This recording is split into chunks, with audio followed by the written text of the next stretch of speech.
Hello everybody, Thsi here, welcome to my second and how it appears the last episode of Silver Lightning build.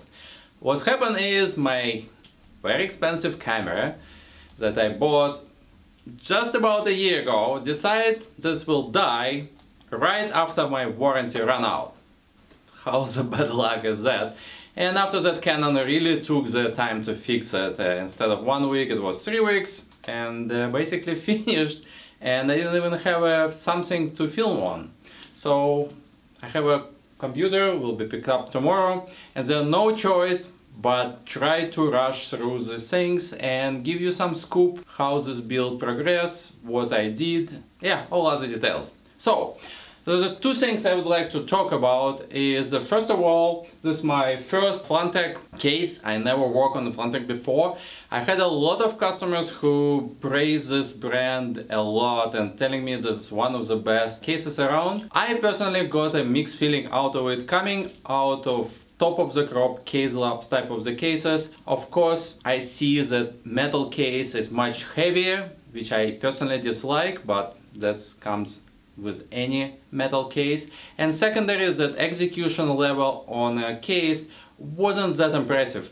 One example, it seems like this case didn't have one single hole with the proper thread, and there's not a single screw that works with your hand. So that's how bad the threads are. So I had to replace the screws, and even then, because the case itself damaged, it didn't work out. It's kind of a little thing, but for the expensive case like this, I would expect a little bit better execution. There's a few good things about the case. It's not new case, so I'm not going to talk much about it, but I would like to tell that it's somewhat modular. So you can see that this panel, that like big white panel here, we kept it because I still have fan controller with a hard drive cage in the lower area, and we decided that we'll just keep it.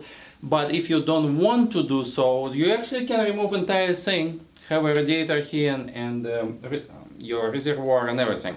There's also many other panels removable, which is nice things to have. For example, bottom panel is removable, so you can bolt your radiator or fans without much trouble. Panels for the fans also removable for the purpose of cleaning. So there's a few good things about it. But again, what I was not 100% happy about this case, it's a level of execution and price basically they charge for it, because I had a chance to work before with the $100 cases, which was made, seemed like in a more careful way than this one. So maybe one bad example, but who knows. Second thing that I would like to talk today is Corsair RGB fans. I know everybody like, oh no, not RGB again. But I would like you to hear out my little story, because ignorance about the product cost me 50 bucks. So what happened? My client wanted cool fans with the lights. We got this RGB model, but we wanted white color. So it comes with a couple problems. Despite the fact that we got this basic controller that comes with the fans, it's actually so basic that not many things you can do it. First of all, white setting, it looks totally blue, which wasn't good to start with, and it was no way to make it a little bit warmer, so it's matching motherboard color a little bit better. So it was one problem. Second problem, the glow of Aorus motherboard is at a certain level, let's say. I don't want to say it's not bright enough, it's just at a certain level, right?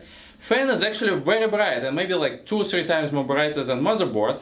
So I got a huge disbalance with fans like blowing light as a hell on the side and the bottom, but motherboard lights was overpowered, so it didn't look nice. Especially if you dim the lights and you like in a dark room would like to play games a little bit, you want things like kind of glow more or less balanced way, let's put it this way. So I'm like, oh my god, okay, we spent so much money and we still cannot damn make it look. So it was a little bit disappointing. And in my great wisdom, what I decided to do, I just decided to take a standard RGB controller, and what happened is I neglected to look somewhere and figure out that LED strip inside of the fan, it's actually a 5 volt strip, while the most of RGB products that we sell in the store is 12 volt strips. So it was 2 times more voltage than the fan can took. So what happened when I connected my fan, my RGB controller to the fan and just plug the power on, all those LEDs around the fan start popping like freaking popcorn, like boom, boom, boom, boom, boom, and light, not light, like smoke start coming out. I'm like, oh my god, what's going on? So horrible smell, nothing works.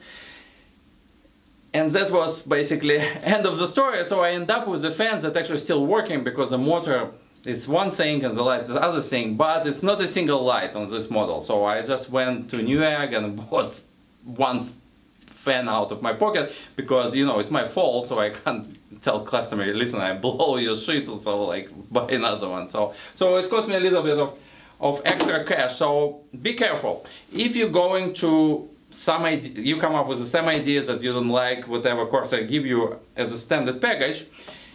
Don't try to use other controllers that works on 12 volt. You just blow your fan right. Now, some of you might say, okay, is there any solution like what you did? Just leave it as it is or what? So I'm talking a little bit to my Corsair friends and other people, and I found out that actually if you spend another $100 on a more advanced controller, you can do dimming lights, make custom color selection, whatever you want, like on a color wheel. And with the Corsair Link software in the Windows, you actually can balance things out the ways that you like. So that's what I basically did. We agreed that we buy additional controller, Corsair Link. We connected all fans to that Corsair Link thingy, and it allows up to 8 devices on one channel, or 6 devices on one channel. So we use 2 channels, like 6 and 2. So it was enough for our purposes, and I spent enormous amount of time and I balance things out so they look good. For purposes of this video, I actually bring lights up, so it's not exactly how it looks, but I can tell you that it's possible. Another thing, still continue about RGB, because it's kind of was important for this particular build. The thing is, if you decide to build computer with RGB colors and you want to use some like real color, what I mean by that, anything but not white. So you want like red, you want rainbow going around, or blue, whatever. So any other color, you actually can make different makers, such as Corsair fans, Gigabyte motherboard, bitspower block, whatever else. You can balance everything out and it will look very similar. In terms of the white color very much depends on the quality and type of LED light basically used in the product. And what I ending up, that Gigabyte has a like 2 type of lights on motherboard, Corsair is a 3rd type, and my bitspower block has another type of RGB lights, which is absolutely like worst quality out of all of them. And when I'm powered up things first time, I ended up that motherboard look yellow, RGB looks blue, and bitspower looks freaking green.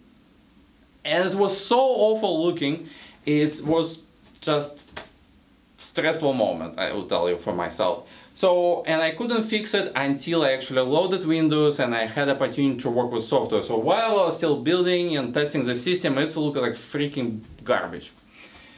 But in the end, it worked out except of bitspower. Bitspower, it's just not capable to produce a good quality white color. So it's either like shifting to the blue or shifting to the green, or it became a little bit like... So my recommendation, I'll show my client how it looks, and would recommend just switch the bloody thing off because it looks so bad. But between Corsair and motherboard, that was possible. Oh, there's another component, there's also G.Skill RGB memory, which had also its own color on its own. But the good thing is that actually the G.Skill has the best white color out of everybody else. It has like a benchmark true white color, and I try to match everybody else, such as the remaining of Aorus board and fans and bitspower, to that color. I just talking about so much, I can tell you, I spent more time this time around configuring bloody RGB stuff than actually making even cables. And I'm not talking about water cooling. Water cooling was the shortest part here. The most of the things was struggling with lights. I'm not even talking the bloody software is full of bugs and it doesn't really work. For example, Gigabyte, LED, whatever the utility thingy. If you set up certain colors and you configure it, everything works great. If you need to reboot, it's forgetting everything, you get some rainbow in one side and different colors, so totally random bullshit. If you shut down computer 100%, just switch it off and then you bring it back, then it remembers everything and it shows. So it's a little bit quirks here that you need to know. So rebooting might produce you a really weird result. Notably, it most often drops settings for the memory. So you have everything kind of stays white, more or less, but the memory all of a sudden became rainbow. And it was few times like, what the hell, I just did it, what's going on? I was ready to like take this computer, throw it under the window, and just by accident I figured out that if you power it down completely, works. Yeah, that's how much struggle it is, but we overcome the problem. So let me just power up the system, we'll see how it goes. I hope Gigabyte will remember the colors, so you can see lights is just on a fan white, so rainbow thingy, but when Windows will come up, it should turn to the white. And you can see that despite all my efforts, bitspower still looks kind of green. That's why I'm saying that I suggest that we'll just shutting it down and don't do anything about it. I also put white strip behind the reservoir, so it highlights reservoir a little bit better, otherwise it doesn't look as good. I'd like to show you it's dimmable, so that's how the computer would look without it, and if I highlight it, it's make reservoir pop up a little bit better. So you see, now everything is white, and yeah, that's my final combination. We also will have like wavy pattern going on around all the fans, but I didn't want to make video too destructive, so right now I make it solid, just switch it off.